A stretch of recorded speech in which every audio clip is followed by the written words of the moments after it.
Voilà un des premiers dessins que l'on pourrait vous montrer qui date, à mon avis, du début donc de leur rencontre et de leur période.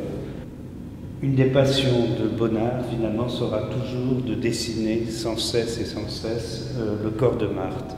Et Marthe va être la femme idéale qui va à la fois, comment dirais-je, être maîtresse, être femme en tout cas érotiquement primordiale pour l'artiste. Et petit à petit, cette femme va devenir aussi une femme sujet, c'est-à-dire l'objet même de tout son travail plastique.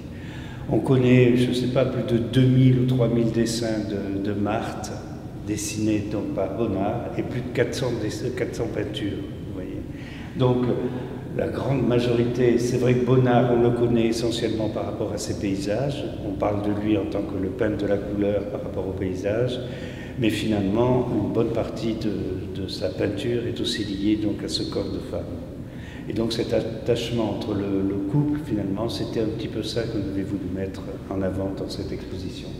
Vous remarquerez dans tous les dessins et même dans tous les tableaux que rarement on découvre le visage de Marthe. Elle est toujours penchée, la tête baissée, on ne distingue jamais tout à fait son visage. Et dans un des rares tableaux, qui est celui du musée de l'Annonciade d'ailleurs, où son visage se réfléchit dans un miroir, mais sinon, finalement, il ne décrit jamais cette femme.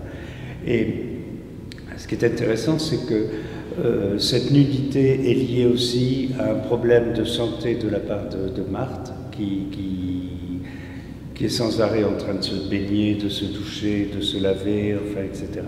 Et donc, il la peindra souvent, très souvent nue, et même de façon presque obsessionnelle. C'est juste un détail qui va attraper.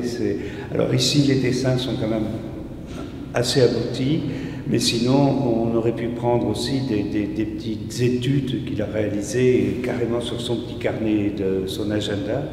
Et c'est juste un trait, c'est juste deux éléments comme ça importants et qu'il réutilisera dans ses tableaux, dans ses dessins plus perfectionnés et ensuite dans ses tableaux. Voilà.